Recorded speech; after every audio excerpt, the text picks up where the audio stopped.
नमस्कार दोस्तों। करौली जैसे छोटे शहर से निकलकर बड़े सपने देखना आसान नहीं होता, लेकिन जब जज्बात मजबूत हो और मेहनत लगातार हो और आत्मविश्वास अड़िग हो तो खिताब खुद चलकर आता है। आज हमारे बीच है करौली का नाम रोशन करने वाले बॉडी बिल्डर हाशिम कुरैशी, जो लौटे हैं करौली में, जिन्होंने साबित कर दिया है कि पहचान शहर से नहीं संकल्प से बनती है। और ये मिस्टर इंडिया 2025 में इन्होंने ये जीता है। ये आप देख सकते हैं, 2 ट्रॉफी इनके साथ रखी हुई हैं और आइए इनसे हम बातचीत शुरू करते हैं। हाशिम जी, बहुत बहुत स्वागत है आपका हमारे साथ जुड़ने के लिए। तो हाशिम जी, सबसे पहला सवाल है, इस चैंपियनशिप में जीत हासिल करने पर आपकी पहली प्रक्रिया क्या रही? जीत को लेके बस जो अंदर से जो खुशी थी, एक तो वो थी सबसे मेन चीज।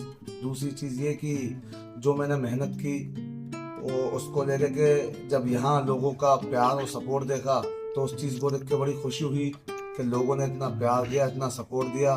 उसी चीज की वजह से आज मैं यहाँ तक हूँ।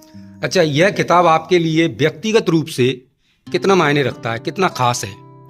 ये मेरी फर्स्ट चैंपियनशिप थी।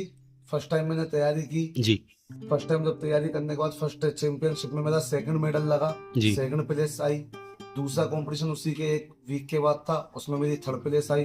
तो इन चीजों को देखते हुए यह है कि फर्स्ट टाइम ही तब मैं ये चीजें अचीव कर ली मैंने, फर्स्ट टाइम सेकंड और थर्ड प्लेस। जी। तो इंशाल्लाह आगे जाके और अच्छी मेहनत करके और अच्छे कंपटीशन खेल के और अच्छी प्लेस हासिल करूंगा। अच्छा, मुकाबले के दौरान सबसे कठिन चुनौती क्या रही?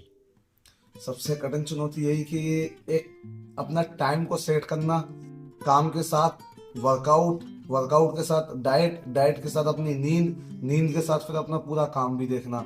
मतलब पूरे दिन 24 घंटे के अंदर टाइम को इस तरीके से सेट करना कि बिल्कुल एक भी टाइम, किसी भी टाइम पे ऐसा नहीं होता था कि कोई टाइम हमारा बेस्ट जाए।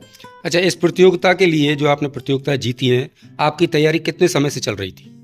देखो, वर्कआउट तो मैं तकरीबन 3.5-4 साल से कंटिन्यू कर रहा था। जी। तो अभी 1 साल पहले मैं जयपुर रहने चला गया था, वहीं मैं अपना काम वगैरह करता था। तो अब से 3.5 महीने पहले जो मेरे कोच हैं हाशिम अंसारी जी, उनसे मेरी मुलाकात हुई एक जिम के अंदर।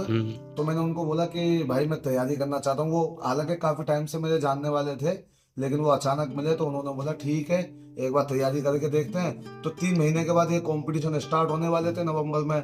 तो ये जो मेन तैयारी हमारी थी वो सिर्फ और सिर्फ 3 से 3.5 महीने की थी। 3 साढ़े 3 महीने में की तैयारी में आपने ये 2 मेडल जीत लिए। बिल्कुल सर। बहुत बड़ी बात है आपके लिए। आप रोजाना वर्कआउट, क्या रूटीन रहता है आपका वर्कआउट का? देखिए सर, वर्कआउट का मेरा ऐसा रहता था, मिनिमम 1.5 से 2 घंटे मॉर्निंग वर्कआउट था। उसके बाद वर्कआउट से आने के बाद अपनी डाइट बनाना, जी। डाइट बनाने के बाद डाइट लेना, थोड़ा रेस्ट करना, फिर अपने काम पे जाना, फिर वापस शाम को 2 से ढाई घंटे वर्कआउट करना। मतलब रात को मेरे को तकरीबन 1 से 1.5 बज जाते थे इसी चीज में। और डाइट को लेकर आप कितना सख्त और अनुशासन रहता था आप में? डाइट की अगर बात करें तो बिल्कुल डाइट का एक ऐसा शेड्यूल है कि वर्कआउट से ज्यादा डाइट को फॉलो करना सबसे मेन चीज है। इसमें ऑयली, मीठा, दूध, सारी चीजें बंद करके सिर्फ और सिर्फ जो चीज हमें दूध भी पता बंद? ही है, दूध भी बिल्कुल सब चीजें आपके बंद कोच कर- द्वारा बताया गया होगा? जी, जो मेरे कोच मुझे डाइट बताते थे सिर्फ वही डाइट मुझे फॉलो करनी होती थी पूरे दिन में। अच्छा अच्छा।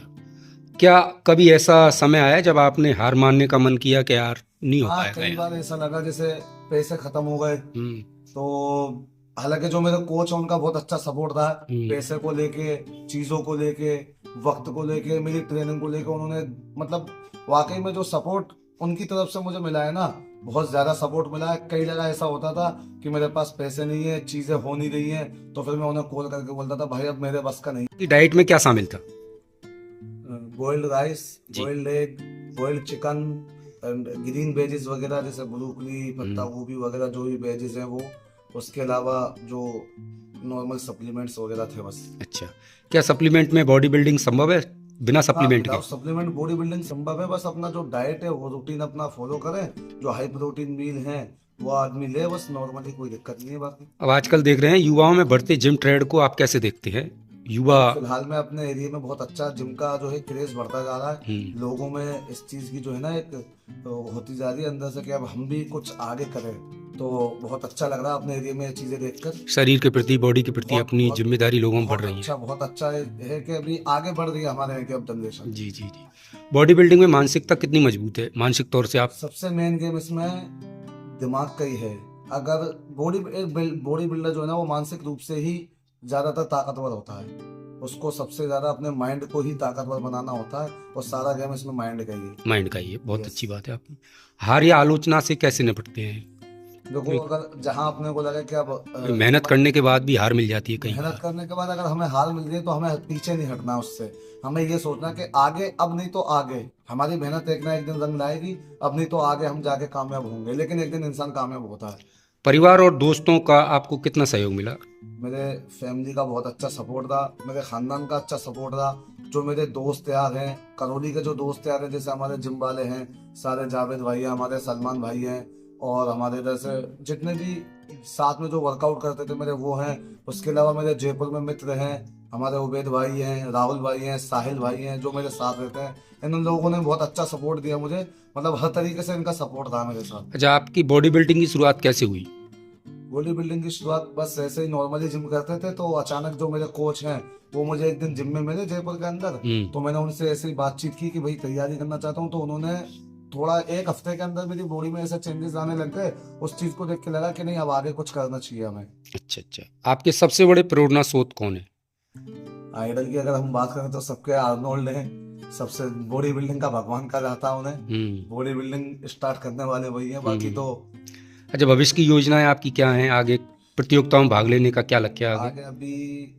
आगे काफी कुछ चीजें अचीव करनी है। आगे और भी गेम खेलने हैं। बाकी फिलहाल मैं अभी प्रेजेंट में 11 जनवरी को IBBF का एक शो है कोटा के अंदर, अच्छा अच्छा, उसकी तैयारी है। आगे बाकी क्या नेशनल या इंटरनेशनल लेवल पर जाने की आगे तैयारी? जाके बिल्कुल इंशाल्लाह आगे जाके खेलना है, साल 2 साल 4 साल इतना क्या टाइम कोचिंग या ट्रेनर सेंटर खोलने की भी योजना है? क्योंकि करौली जैसे में अभी एक फिलहाल में तो ऐसा कुछ भी नहीं है। अभी फिलहाल में तो सिर्फ फोकस अपने काम पे और जी। इसी चीज पे है, बॉडी बिल्डिंग पे। बाकी आगे देखते हैं। अच्छा, जो युवा बॉडी बिल्डिंग में कैरियर बनाना चाहते हैं उन्हें क्या सलाह देंगे? हाँ बिल्कुल, करियर है बॉडी बिल्डिंग में। आप एक अच्छी फिजिक अचीव कीजिए, उसके बाद अपना जिम सेंटर खोलिए, न्यूट्रिशन स्टोर खोलिए, और लोगों को अच्छा ट्रेन कीजिए। फिट रहने के लिए आम लोगों को आप क्या संदेश देना चाहेंगे? वो हम लोगों को लिए फिट रहने के लिए सबसे मेन चीज है डाइट पे फोकस करना। आप हेल्थी खाएं, अनहेल्दी ना खाएं। फ्राई चीजें हैं अपनी, स्वीट में जैसे मीठा वगैरह हम ज्यादा खाते हैं, वो चीजें हैं, इनको अवॉइड कीजिए। ग्रीन सैलेड है, अपना नॉर्मल जो घर का खाना है वो खाना जी। खाएं बस। एक समय की पंक्चुअलिटी भी शायद सबसे बड़ी चीज है। समय अपना वक्त की सबसे बड़ी, वक्त एक सबसे बड़ा कीमती चीज है इंसान की जिंदगी में। वक्त सिर्फ इंसान का एक बार आता है। उस वक्त को आप पकड़ के चलिए, उस वक्त को आप थामे रखिए और अपनी मेहनत जारी रखिए। बाकी सारी चीजें तो आपका हमारे साथ जुड़ने के लिए बहुत बहुत धन्यवाद हाशिम भाई। आपका बहुत बहुत धन्यवाद। मैं करौली की पब्लिक का तहे दिल से शुक्रगुजार हूँ। उन लोगों ने, करौली की सारी पब्लिक ने मुझे जितना प्यार दिया, जितना सपोर्ट दिया, इस चीज़ को देख के मैं बहुत खुश हूँ। इंशाल्लाह आगे और अच्छी तैयारी करूँगा। आप लोग ऐसे ही सपोर्ट बनाए रखें, दुआएं रखें अपनी मेरे साथ। आगे बहुत सारी चीज़ें हैं जो करने की हैं इंशाल्लाह। बस यही चीज़ है। आप लोगों का बहुत बहुत धन्यवाद जो इतना प्यार और सपोर्ट मुझे दिया।